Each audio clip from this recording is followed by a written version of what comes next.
कारुण्य मूर्ती सद्गुरु कबीर महाराज, कणाकणात वास करणारी गुरुमौली आद्यशक्ती राष्ट्रसंत तुकडोजी महाराज, तुकाराम महाराज आणि गाडगे महाराज, त्याचप्रमाणे मानव धर्माचे संस्थापक महानत्यागी बाबा जुमदेवजी, सर्व संत आणि महापुरुषांना त्रिवार वंदन करतो, अभिवादन करतो आणि शाहीर या नात्यानं मानाचा मुजरा करतो।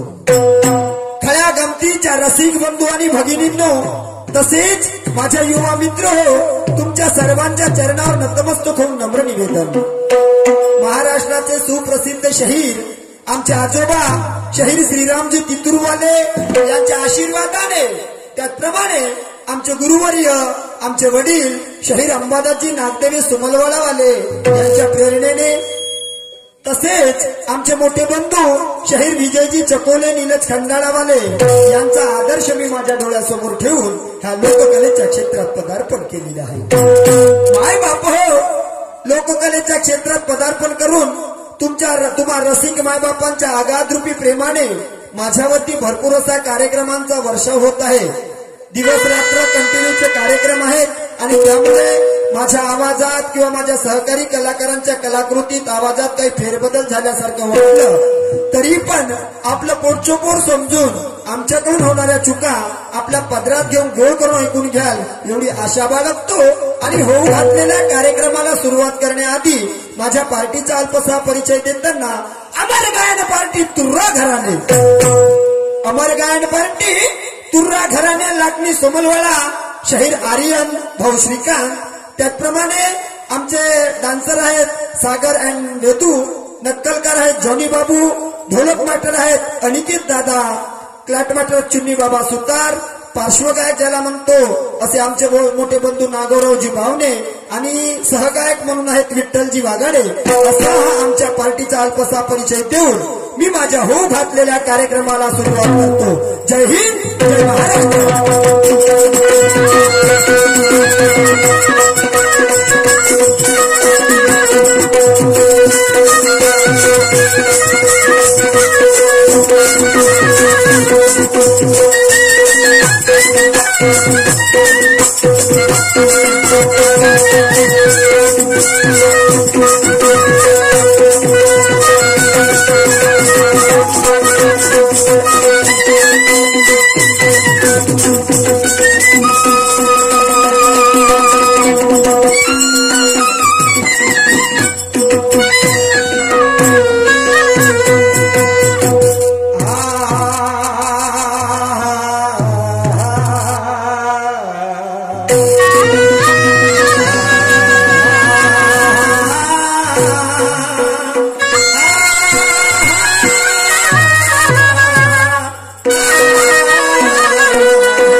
ज्या प्रज्ञा सूर्याच्या प्रतापाने मला नवचेतना मिळाली, मी जागृत झालो, अशा त्या माझ्या आराध्य दैवताचं कोणत्या रीतिरिवाजानं पूजन करतो.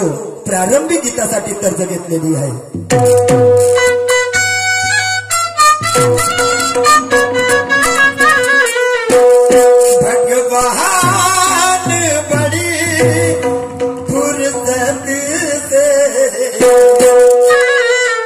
भगवान बड़ी फुर्सत से,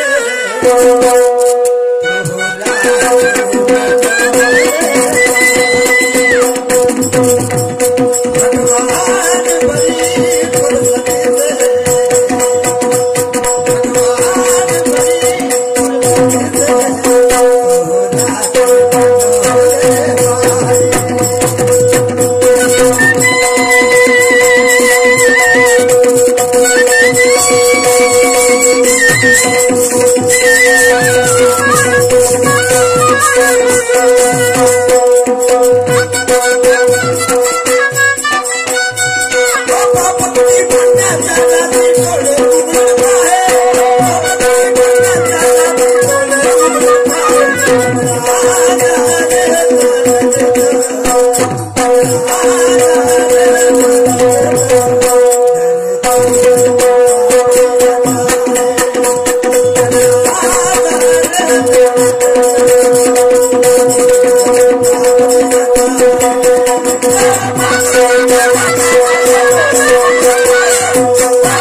मनात बाळगून सेवा शुश्रूषा करण्याचा प्रयत्न केला. भक्तीचा ओलावा टाकलं, प्रेमरस पाडण्याचा प्रयत्न केला, तरी पण स्फूर्ती घडलं असं काही नाही. ज्याप्रमाणे ह्या मानवी जीवनात हे दोन्ही हात एकमेकाला सहाय्य करतात, मदत करतात, त्याचप्रमाणे आध्यात्मिक आणि विज्ञानाचा समन्वय असायला पाहिजे.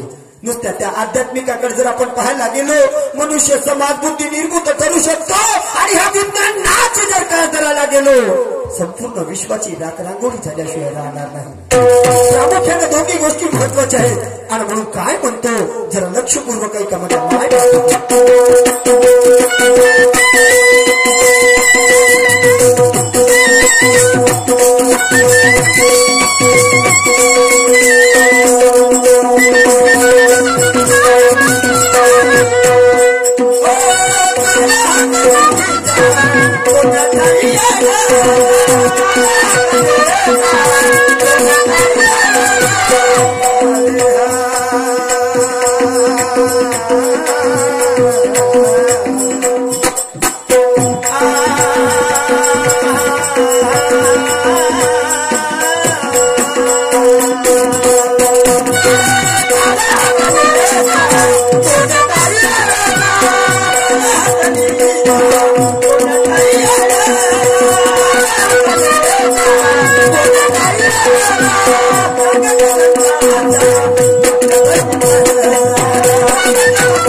Social media Facebook WhatsApp Instagram Twitter वरती पहा, जिकडे तिकडे पहा एकच वार्ता, आमच्या माय मावल्यावरती बलात्कार, आमच्या माय मावल्यांची विटंबना, त्या मणिपूरचा हत्याकांड पहा. आता कसं झालं, मणिपूरचा कांड पहा, हा कष्ट पहा, आमच्या माय मावलींची नग्नावस्था खिंड करण्यात आली होती. ते तर जाऊ द्या हो, 3 वर्षाच्या चिमुकलीवरती बलात्कार होते ही संस्कृती आहे. 3 वर्षाच्या मुलीवरती चिमुकल्या मुलीवरती बलात्कार होते. एका शाळेमध्ये जाणारी नर्सरीची मुलगी त्या शाळेच्या स्वच्छता गृहामध्ये त्या शाळेचा सफाई कर्मचारी तिच्यावरती अत्याचार करते. काय काय चुकलं होतं त्या चिमुकलीचं, काय गुन्हा होता. आणि म्हणून गणेश भगवाना साखळ घालतो रे, विनवणी करतो, तुझ्या चरणावरती लोटांगण घालतो.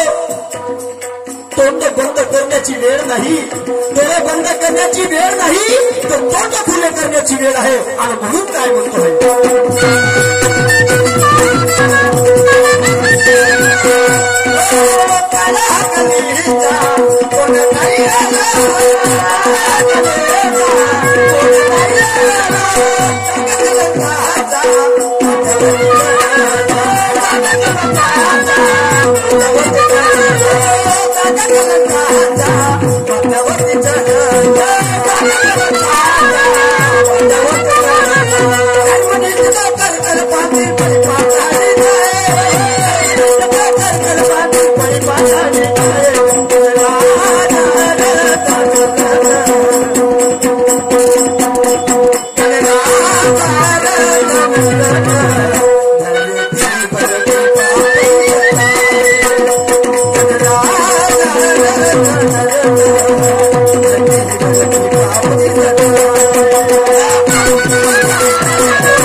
चित्ताची शुद्धता होऊ शकत नाही.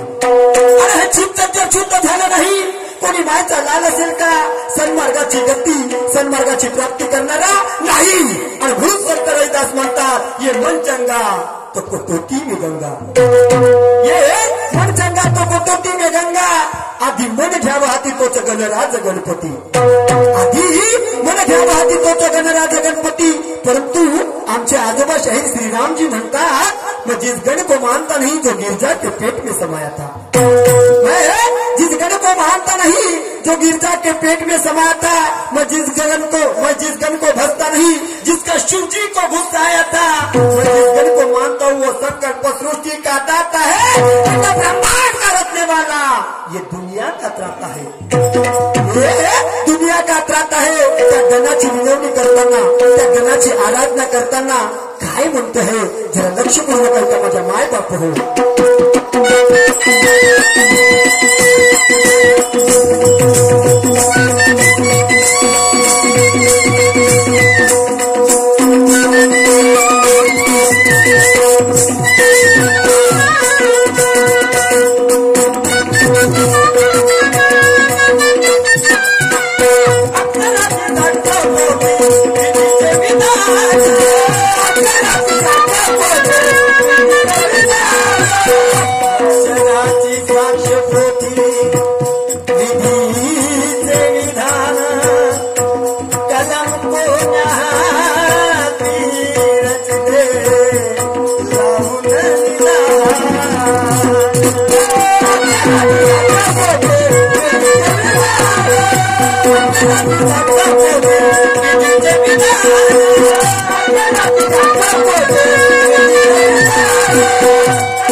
व्यासाजवळ रायटरचं काम केलं गणेश भगवानांनी.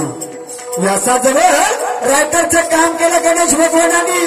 पण इकडे सांगतात की व्याकरणाचा निर्माता आचार्य पाणोनी. देशमुख साहेब इकडे सांगतात की व्याकरणाचा निर्माता आचार्य पाणोनी. शून्याचा जनक जरी म्हणत असाल तर भास्कराचार्य. मग मला सांगा हो गणेश भगवानांनी रायटरचं काम केलं होतं त्यावेळेस लिपी कोणती होती. इकडे तर आचार्य पाणोनीचा कारकीर्द पहा. आचार्य पाणोनीची कारकीर्द पहा. भास्कराचार्याची कारकीर्द पहा. आणि गणेश भगवानाची कारकीर्द पहा. व्याकरण तर इकडे तयार झाली. मग गणेश भगवानाने कोणत्या लिपीचा वापर केला होता. गणेश भगवानाने कोणत्या लिपीचा वापर केला होता. ह्या साऱ्या गोष्टीचा विचार तुम्हाला आम्हाला करावा लागेल. आणि म्हणून काय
अहोभाग्य समजावं लागेल.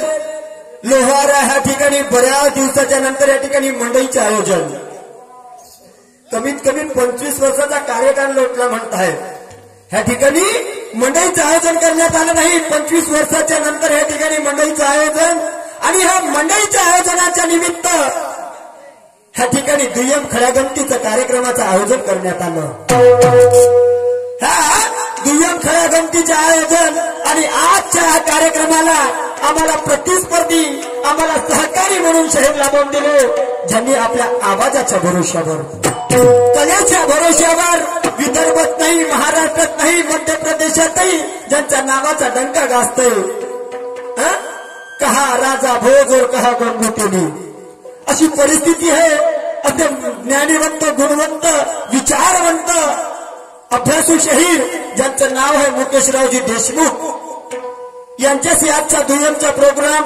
तर आज हा प्रोग्राम ज्यांनी घडवून आणलं त्याबद्दल ह्या कार्यक्रमाचे जे आयोजक आहेत, नियोजक आहेत, संयोजक आहेत, त्यांचं सर्वप्रथम आणि ह्या गावकऱ्यांचं सर्वप्रथम मी आभार मानतो. का की आज या ठिकाणी दुय्यमचा प्रोग्राम आणि ह्या दुय्यमला असे नामविख्यात शहीर पण आम्हाला प्रतिस्पर्धी लाभून दिले. आणि म्हणून रीतिरिवाजानुसार एका प्रश्नाची विचारणा करतो देशमुखजी, मुकेशराव देशमुख साहेब.